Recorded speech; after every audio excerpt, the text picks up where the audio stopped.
Hi friends, welcome to my channel.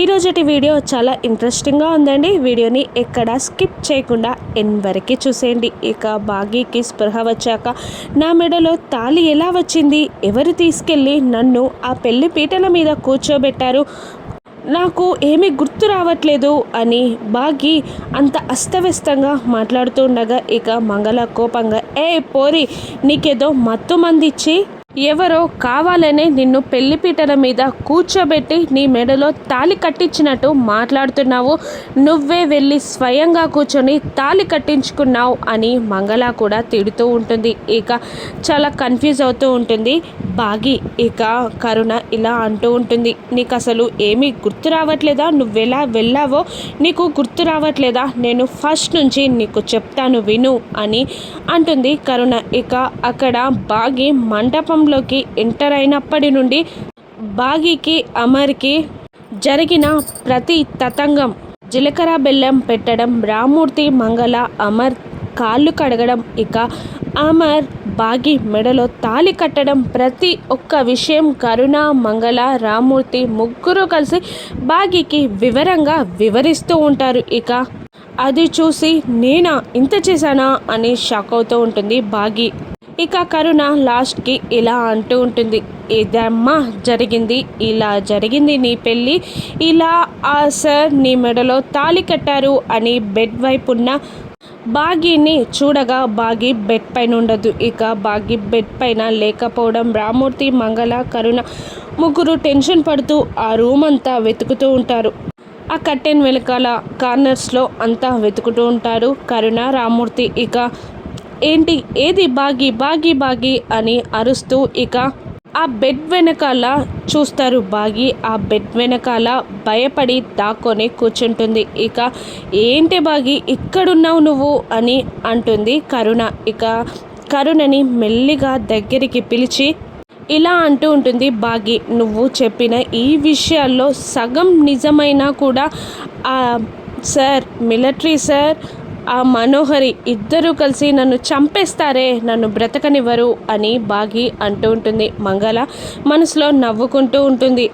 ఇక కరుణ భాగిని చెయ్యి పట్టుకొని గట్టిగా లాగి బయటికి తీసుకొస్తుంది. ఏంటి అంతలా భయపడుతున్నావు, ఏం మాట్లాడుతున్నావు నువ్వు అసలు అని కరుణ అంటూ ఉంటుంది. ఏం మాట్లాడుతున్నానా, ఈ పెళ్ళి ఎలా జరిగిందో నాకు తెలియట్లేదు, ఇప్పుడు నేను గనక ఆయన ముందుకు వెళ్తే నన్ను కళ్ళతో కాల్చి చంపడం ఖాయం, నన్ను చంపేస్తాడు ఆయన, నేను చెయ్యని తప్పులకే నన్ను అంతలా శిక్షించాడు అని అంటూ తన మెడలో ఉన్న తాళిని పట్టుకొని, ఇప్పుడు ఇంత పెద్ద తప్పు చేశాను, నన్ను ఆయన వదులుతారా అని అంటూ ఉంటుంది భాగి. ఇక మంగళ నవ్వుకుంటూ ఉంటుంది, ఆశ్చర్యపోతూ ఉంటుంది. ఇక రామ్మూర్తి ఇలా అంటూ ఉంటాడు, ఏం జరిగిందో నీకు గుర్తులేదమ్మా, ఇదంతా చూస్తుంటే మీ పెళ్ళి ఆ దైవ నిర్ణయమని, మిమ్మల్ని ఇద్దరిని ఆ దేవుడే ముడిపెట్టాడని అర్థమవుతుంది, దీన్ని ఒప్పుకోవడం తప్ప ఏం చేయలేమమ్మా అని రామ్మూర్తి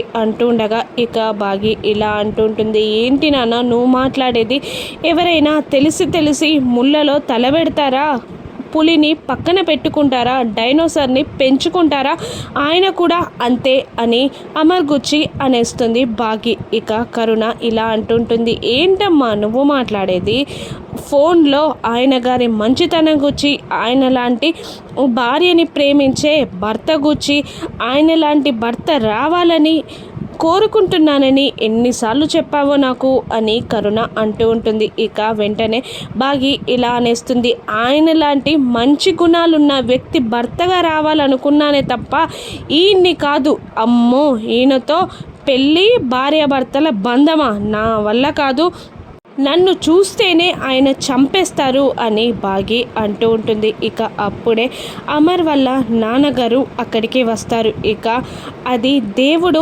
ముడిపెట్టిన బంధమమ్మ, ఇక దాన్ని ఎవరు విడదీయలేరు అని అతను అంటూ ఉండగా, అది కాదంకుల్, నేను ఈ పెళ్ళి చేసుకోవాలి అనుకోలేదు, అసలు ఆ పెళ్ళి ఎలా జరిగిందో కూడా నాకు ఇంకా గుర్తు రావట్లేదు అని అంటూ ఉంటుంది. ఇక మరోవైపు అమర్ వల్ల అమ్మగారు అమర్ని ఒప్పించడానికి, ఇక జరగాల్సిన తంతుల గురించి చెప్పడానికి అక్కడికి వెళ్తుంది. ఇక అమర్ చాలా కోపంగా ఇలా అంటూ ఉంటాడు, ఆ మిస్ అమ్మని కాదు కాదు ఆ మోసగత్తని ఎన్నడూ కూడా నేను క్షమించను. అలా ముసుగు వేసుకొని నాతో తాళి కట్టించుకుంటుందా ఆ మోసగత్తని, ఆ మోసాన్ని నేను జన్మలో సహించను అని అంటూ ఉంటుంది అమర్. ఇక అది చూసి ఆ పెద్దావిడ చాలా షాక్ అవుతూ ఉంటుంది. ఇక మరోవైపు అమర్ వాళ్ళ నాన్నగారు బాగిని ఒప్పించడానికి చాలా ట్రై చేస్తూ ఉంటారు. కాదమ్మా, ఎలాగో ముడిపడిపోయింది, ఇక దీన్ని కాదని మనం అనలేము అని అంటూ ఉంటాడు అతను. ఇక లేదు, నేను ఆయన భార్య స్థానంలోకి రాలేను, రావాలి కూడా అనుకోవట్లేదు, నేను ఈ పెళ్ళిని ఒప్పుకోలేను అని అనేస్తుంది బాగి. ఇక మరోవైపు అమర్ వాళ్ళ అమ్మగారితో ఇలా అంటుంటాడు అమర్. ఇక నా కళ్ళ ముందుకి తను వస్తే నేనేం చేస్తానో నాకు తెలీదు అని అంటూ ఉంటాడు అతను. ఇక మరోవైపు అమర్ వాళ్ళ నాన్నగారు బాగిని ఇలా అంటుంటారు. అది కాదమ్మా, ఇంతకు ముందే పంతులు గారు వచ్చి వెళ్ళారు, ఇక మీతో సంధ్యా సమయం దాటేలోపు కొన్ని చేయాల్సిన తతంగాలున్నాయి, అవి జరిపించకపోతే ఇంటికే అరిష్టమన్నారు అని అనగానే ఇక చాలా కంగారు పడిపోతూ ఉంటుంది బాగి. ఇక మరోవైపు అమర్ వల్ల అమ్మగారు కూడా ఇలా అంటుంటారు అమర్తో. ఇక ఇంట్లో చిన్నపిల్లలు ఉన్నారు, కాటికి కాలు చాపిన పెద్దవాళ్ళు ఉన్నారు, ఏది జరిగినా మేము తట్టుకోలేము అని అమర్ వల్ల అమ్మగారు అంటుండగా అమర్ కూడా కాస్త మెత్తబడి సరే మీరు ఏర్పాట్లు చేసుకోండి, నేను వస్తాను, కానీ ఆ మోసగత్తెని నేను భార్యగా ఎన్నడూ అంగీకరించను అని అమర్ అంటూ ఉంటాడు. 6 స్థానంలోకి రానివ్వను అని అమర్ అంటుండగా మరోవైపు అదే టైంలో అమర్ వాళ్ళ నాన్నగారితో మిస్ అమ్మ ఇలా అంటూ ఉంటుంది.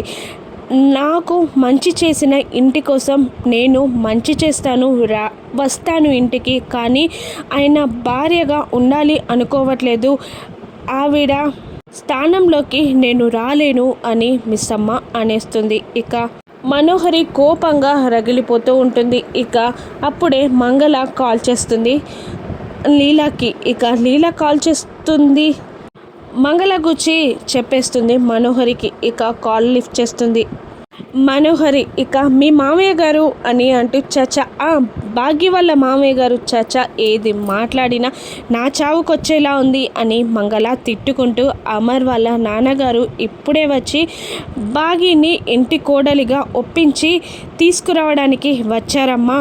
మొదట్లో బాగి కాస్త బెట్టు చేసినా కూడా ఇప్పుడు రావడానికి ఒప్పుకుంది, ఇక మ్యాక్సిమం 10 మినిట్స్లో ఇంటికి వస్తాము అని మంగళ చెప్తుండగా సడన్గా ఫోన్ కట్ చేస్తుంది మనోహరి. ఇక కోపంగా మంగళ ఇలా అంటూ ఉంటుంది, ఏంటి ఇంత సడన్గా ఫోన్ కట్ చేసింది?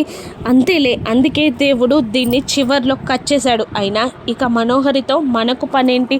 ఇప్పుడు బాగి ఆ ఇంటి కోడలు, ఆస్తికి వారసురాలు, ఇక తను నా కూతురు కాని కూతురు, ఇక నాకు అండ, నేను ఆ ఇంటికి వియ్యపురాలిని అని అంటూ ఉంటుంది మంగళ మనసులో. ఇక మనోహరి కోపంగా ఇలా అంటూ ఉంటుంది లీలాతో, వెళ్ళు నా బ్యాగ్ సర్దు అని అంటుండగా ఏంటమ్మా ఇలా మాట్లాడుతున్నారు, ఇక్కడే ఉంటారు, ఆ బాగీని దెబ్బ కొడతారు అని అనుకుంటూ ఉంటే ఇక బ్యాగ్ సర్దు అంటున్నారు అని అంటుంది లీలా మనోహరితో. నేను ఇక నుండి ఆడే ఆట చాలా కొత్తగా ఉంటుంది, నేను కొట్టే ప్రతి దెబ్బకి విలవిలలాడిపోవాలి ఆ మిస్సమ్మ, నువ్వు వెళ్ళి బ్యాగ్ సర్దు అని కసురుతూ ఉంటుంది మనోహరి లీలాని.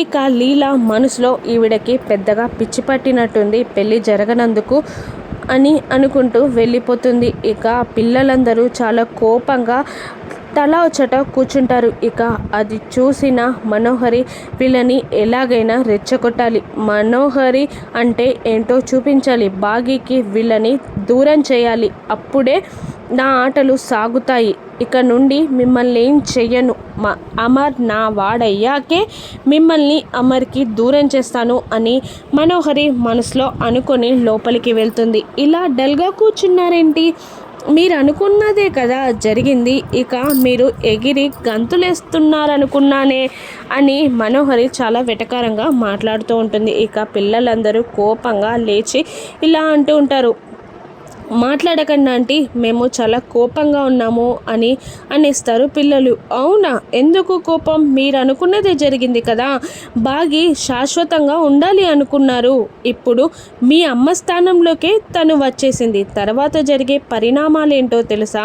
ఇక మీ నాన్నని మీకు దూరం చేస్తుంది. ఇక 6 జ్ఞాపకాల నుండి దూరం చేస్తుంది.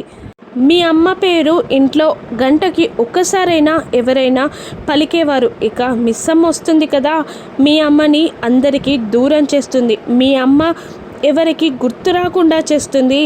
ఇక ఆ తర్వాత మీ నాన్నని మీ నుండి దూరం చేస్తుంది అని అంటుండగా పిల్లలు చాలా భయపడిపోతూ ఉంటారు. ఇక మిస్సమ్మ పైన కోపంతో రగిలిపోతూ ఉంటారు పిల్లలు కూడా. ఇక నేను ఈ ఇంటికి కోడలిగా రావాలి అనుకోవడంలో నా స్వార్థం లేదు.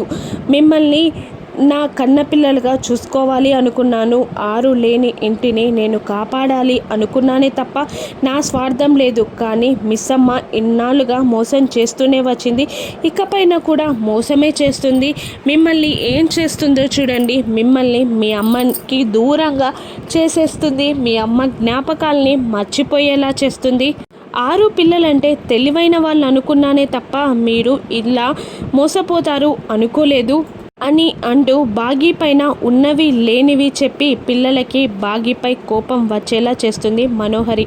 ఇక పిల్లలు కోపంగా ఇలా అంటుంటారు, ఎవరు ఎన్ని చేసినా కూడా మా అమ్మ స్థానంలోకి ఎవరిని మేము యాక్సెప్ట్ చేయలేము అని పిల్లలు అంటూ ఉంటారు. మీరు అదే మాటపై నిలబడండి, లేదంటే మిస్ అమ్మ మీ అమ్మని మిమ్మల్ని వేరు చేస్తుంది. ఆ తర్వాత మీ నాన్నగారిని మీ నుండి వేరు చేస్తుంది అని పిల్లలకి లేనిపోనివన్నీ బాగీ పైన ఎక్కించి చెప్తూ ఉంటుంది మనోహరి. ఇక అన్న మాట ప్రకారం అమర్ ఇంటికి వచ్చేస్తాడు. ఇక బాగీ కూడా భయపడుతూనే వస్తూ ఉంటుంది. అమర్ని చూసి చాలా బెదిరిపోతుంది బాగీ. ఇక లోపలికి రావడానికి చాలా భయపడుతున్న బాగీని కరుణ వెనక నుండి తోస్తూ ఉంటుంది అమర్ పక్కకి. ఇక ఇద్దరూ కలిసి ఒకేసారి అడుగు పెడతారు ఇంట్లోకి. ఇక పిల్లలు కూడా చాలా కోపంగా ఉంటారు మిస్సమ్మపై. ఇక పెద్దవాళ్ళ చొరవ వల్ల బాగీ వెళ్ళి దేవుని గుళ్ళో దీపం పెడుతుంది. ఇక హారతిని తీసుకొని వస్తుంది. ఇలా అంటూ ఉంటుంది అమర్ వాళ్ళ అమ్మ, తీసుకోరా హారతి తీసుకొని ఆ అమ్మాయిని ఆశీర్వదించు అని అంటుండగా అమర్ చేతిలో ఉన్న అక్షంతలని గట్టిగా పట్టుకుంటాడు. ఇక బాగీ స్వయంగా హారతి అమర్ కళ్ళకి అందిస్తుంది. ఇక భయపడుతూనే బాగీ అమర్ కాళ్ళకి దండం పెడుతుంది. అప్పుడే గాలి బాగా వీస్తుంది. ఎందుకంటే వాళ్ళిద్దరిది దైవం నిర్ణయించిన పెళ్ళి కదా. అదే టైంలో గాలి బాగా వీచి అమర్ కళ్ళలో ఏదో దుమ్ము పడినట్టు అవడంతో తన చేతిలో ఉన్న అక్షంతలని బాగీ తలపై వేస్తాడు. ఇక బాగీ చాలా ఆశ్చర్యపోతూ ఉంటుంది. ఈయన గారేంటి నన్ను ఆశీర్వదించారేంటి, ఏంటి ఏం జరుగుతుంది అసలు అని మనసులో టెన్షన్ పడుతూ ఉంటుంది బాగీ. ఇక అమర్ కోపంగా పైకి వెళ్ళిపోతాడు. మనోహరి కోపంగా బాగీని చూస్తూ, ఏంటి నా స్థానంలోకి నువ్వొచ్చావు కదా, ఇక చూడు నీకు చుక్కలు చూపిస్తాను అని అంటూ ఉంటుంది. పిల్లలు కూడా చాలా కోపంగా చూస్తూ ఉంటారు బాగీని. పిల్లలు అని బాగీ పిల్లల్ని దగ్గరికి తీసుకోబోతూ ఉండగా, నువ్వు మాతో మాట్లాడకు మిస్సమ్మ, మేము నిన్ను మా అమ్మ స్థానంలో ఊహించుకోలేము, నిన్ను యాక్సెప్ట్ చేయలేము అని బాగీని పిల్లలు అంటుండగా, ఇక నిజంగా నేను ఆ పెళ్ళి ఎందుకు చేసుకున్నానో నాకే తెలీదు అని అంటున్నా కూడా పిల్లలు మాట వినకుండా అక్కడి నుండి వెళ్ళిపోతారు. ఇక పిల్లలు బాగీని ఏ విధంగా అర్థం చేసుకుంటారు, ఇక మనోహరి ఏం ఆటలు ఆడనుంది, బాగీ వాటిని ఏ విధంగా తిప్పికొట్టనుందో రానున్న ఎపిసోడ్స్లో చూద్దాం. Thank you for watching.